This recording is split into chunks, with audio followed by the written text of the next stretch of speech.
Hello friends, कैसे हो आप और कैसी तैयारी चल रही है आपकी? क्योंकि कई सारे एग्ज़ामिनेशन जो हैं वो फ़िज़िकल एजुकेशन के आने वाले हैं। मैं हूं विनय और आप लोग जानते हैं कि हम लोग बात करते हैं फ़िज़िकल एजुकेशन के बारे में। अमूमन मैं जो पीजीटी की क्लासेस हैं वो लेता हूं और यूजीसी नेट की क्लास है वो लेता हूं। तो आप सब लोगों की बहुत सारी गुस्सा और क्वेरीज़ आ रही थी कि बहुत दिन से मैंने क्लास नहीं ली है। My dear students, I was busy to preparing a book for you. और आपको जान के खुशी होगी कि फ़ाइनली हमने वो बुक जो है वो कंपाइल करके और फाइनल प्रिंट के लिए वो चली गई है। और वो बुक जो है वो आपके जो ऑनलाइन प्लेटफॉर्म्स हैं, जो भी फेमस प्लेटफॉर्म्स हैं, जैसे फॉर एग्जांपल अमेज़ोन हो गया, किंडल हो गया, राइट, फ्लिपकार्ट हो गया, तो इन सारे के सारे प्लेटफॉर्म्स पे वो जो बुक है वो अवेलेबल है। तो जिस किसी को भी उस बुक के बारे में जानना है तो उसके नीचे प्रीफेस में पूरी तरह से डिस्क्रिप्शन उसका दिया हुआ है कि किस तरह से उस बुक को गो थ्रू कर सकते हैं आप, ठीक है। उसके अलावा मैं कई एक बुक्स का रिव्यू आपके लिए करता हूँ, तो मैं कोशिश करूँगा कि जो मेरी खुद की बुक है मैं उसका रिव्यू आपको दे दूँ, एक ओवरव्यू दे दूँ। या फिर एक काम ये कर सकते हैं कि उसकी पीडीएफ को एक बार स्क्रॉल डाउन करके हम लोग पूरी तरह से दिखा सकते हैं, राइट। तो उससे आपको एक अंदाज़ा लग जाएगा पूरी तरह से कि उसके अंदर जो है कंटेंट को किस तरह से समायोजित किया गया है। My dear students, one thing I need to tell you कि ये बुक सबके लिए नहीं है, ठीक है। वो लोग जिन्होंने 11th और 12th की बुक्स को कम से कम नहीं पढ़ा है उन लोगों के लिए बुक नहीं है, क्योंकि इसमें मोस्टली एडवांस चीज़ों को मैंने शामिल किया है। जो कंटेंट है उसको स्टेप बाय स्टेप जोड़ा है। चीज़ें एक जगह दी हुई हैं, जैसे एनाटॉमी या फिजियोलॉजी से रिलेटेड जितने भी टॉपिक हैं उनको एक जगह रखा गया है। साइकोलॉजी से रिलेटेड जितने भी टॉपिक्स हैं उनको एक एक जगह पे रखा गया है। तो इसमें ये नहीं है कि आपको अलग अलग कहीं जाने की ज़रूरत पड़ेगी या दूसरी चीज़ों को तलाशने की ज़रूरत पड़ेगी। जो भी टॉपिक हैं वो पूर्णतः उसमें दिए हुए हैं। मैंने भरकस कोशिश की है कि ज़्यादा से ज़्यादा चीज़ों को उसमें इनकलकेट करा जाए, ठीक है। और उसके अलावा जो मेन चीज़ है उसकी वो ये है कि जो कंटेंट है वो कंटेंट आपका दो टाइप से दिया हुआ है। शॉर्ट कंटेंट दिया हुआ है और डिटेल कंटेंट भी दिया हुआ है, तो इससे पूरी तरह आपको आइडिया लग जाएगा। तीसरी चीज़ क्या है कि इस बुक में पहले थ्योरी दी हुई है पूरी तरह से, राइट। और थ्योरी देने के बाद में फिर वहीं जैसे थ्योरी ख़त्म होगी वैसे ही आपको क्वेश्चन आंसर्स मिल जाएंगे उससे रिलेटेड, तो आप उसको थोड़ा सा और अच्छी तरह से बिल्टअप कर पाएंगे, एक रिलेशनशिप बिल्टअप कर पाएंगे थ्योरी और क्वेश्चंस के बीच में, राइट। फिर at the end of book अगर देखोगे आप तो बुक के लास्ट में लेवल 1, लेवल 2, लेवल 3 करके on the basis of hardness of the questions, तो क्वेश्चन जो है वो पूरी तरह से उसमें दिए हुए हैं लेवल ऑफ हार्डनेस के बेसिस पे। जैसे लेवल 1 में आपके बेसिक क्वेश्चंस आपको मिलेंगे कि अगर आपने थ्योरी को बहुत अच्छी तरह से पढ़ लिया है, बहुत अच्छी तरह से उसको अगर समझ लिया है, तो उन क्वेश्चंस को करने में आपको बहुत ज़्यादा आसानी होगी और आसानी से उन क्वेश्चंस को आप कर पाएंगे। दूसरी चीज़ ये है कि वो क्वेश्चन जो है वो डायरेक्टली ये नहीं है कि वो आए हुए क्वेश्चन है, राइट। उसमें बुक में जो भी क्वेश्चन आपको मिलेंगे they are brand new, they are related to the topics. और पीवाईक्यू भी कुछ दिए हुए हैं उसमें, जिससे कि आपको अंदाज़ा लग जाए कि प्रीवियस ईयर्स में कुछ तरह से क्वेश्चन आते हैं, पर पीवाईक्यू का अपना एक अलग चैप्टर है उसमें, ठीक है। उसके अलावा जो क्वेश्चंस हैं वो आपको बिल्कुल कॉपी बुक क्वेश्चंस नहीं मिलेंगे उसमें, राइट। क्योंकि बाकी जो क्वेश्चंस अवेलेबल हैं उनको फिर दोबारा से एक नई बुक में क्यों लिखा जाए, कोई मतलब कोई रीज़न नहीं बनता उसका।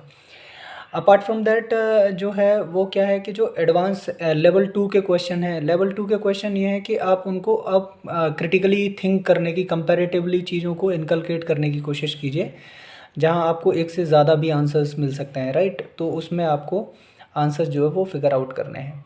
लेवल 3 में जब जाएंगे आप तो लेवल 3 के जो क्वेश्चन रहेंगे वो रहेंगे आपके लगभग जो यूजीसी नेट का लेवल है उसके लेवल के क्वेश्चन आंसर आपको वहाँ देखने को मिलेंगे। तो बेसिकली जो है बुक जो मोस्टली कवर करती है वो ये है, वो एक तरह से कॉन्सेप्ट आपका बिल्टअप करती है पूरी तरह से, जिससे कि आप टीजीटी, पीजीटी और असिस्टेंट प्रोफेसर का लेवल जो है वो उसको बहुत अच्छी तरह से आप समझ पाएँ, ठीक है। और सबसे अहम चीज़ जो इस बुक को दूसरी बुक्स के अलग करती है वो ये है कि इसमें कई सारी ट्रिक्स दी हुई हैं। एक निमोनिक्स टाइप से आप समझ सकते हैं इनको। जैसे फॉर एग्ज़ाम्पल कि अगर आपको ये देखना है कि जो प्लेन्स हैं, प्लेन्स में अक्सर बच्चे क्या है ना कंफ्यूज रहते हैं कि कौन सा प्लेन बॉडी को किस तरह से डिवाइड करता है, अक्सर भूल जाते हैं धीमे धीमे करके, राइट। इसमें एक छोटी सी ट्रिक दी हुई है जो मैं आपको यहाँ पे बता रहा हूँ। फॉर एग्जांपल आपको याद रखना है DSLR, ठीक है। DSLR कैमरा तो सबने देखा है, राइट। तो अब क्या करना है, आप DSLR याद रखिए, बाकी प्लेन्स आपको वैसे ही याद हो जाएंगे। ये तो आप जानते ही हैं कि वर्टिकल प्लेन होते हैं, 2 वर्टिकल प्लेन होते हैं और एक हॉरिजॉन्टल प्लेन होता है, राइट। तो वर्टिकल प्लेन में एक वर्टिकल प्लेन को आप याद कर लीजिए DSLR की हेल्प से, बाकी दूसरा वाला अपने आप याद हो जाएगा, ठीक है। तो अब इसको समझिए। तो बुक में जो है वो DSLR इस तरह से दिखाया गया है। DSLR का मतलब क्या है ये समझिए। D stand for divide, L stand for DSLR, D stand for divide, S stand for sagittal plane, right. L stand for left, R stand for right. So it means that DSLR किसको indicate कर रहा है, ये indicate कर रहा है मेरे प्यारे बच्चों कि जो सजाइटल प्लेन है वो डिवाइड करता है एंटायर बॉडी को लेफ़्ट और राइट में। अब देखिए आपको DSLR से जो बॉडी का डिवीज़न है वो पता चल गया कि लेफ़्ट और राइट में होता है, राइट। दूसरा जो वर्टिकल प्लेन है वो फ्रंटल प्लेन है। फ्रंटल प्लेन आपको याद रहेगा कि लेफ़्ट और राइट में डिवाइड नहीं करेगा। जब लेफ़्ट और राइट में डिवाइड नहीं करेगा मेरे प्यारे बच्चों, तो वो क्या करेगा बॉडी को, वो बॉडी को फ्रंट और बैक में डिवाइड करेगा, ठीक है। और बाकी तीसरा जो प्लेन है, जो आपका हॉरिजॉन्टल प्लेन है या ट्रांसफर प्लेन है, वो बॉडी को अपर और लोअर सेक्शंस में डिवाइड करता है। तो इस तरह से आप इसको याद कर पाएंगे। तो और दूसरी बहुत सारी ट्रिक्स हैं, जैसे आपको याद करने में परेशानी होती है कि नीमियन गेम, पैथियन गेम, स्थीमियन गेम्स, इनमें अक्सर बच्चे कंफ्यूज रहते हैं। या फिर जो लीवर हैं, फर्स्ट क्लास का लीवर कहाँ होगा, सेकंड क्लास का लीवर कहाँ होगा, थर्ड क्लास का लीवर कहाँ होगा।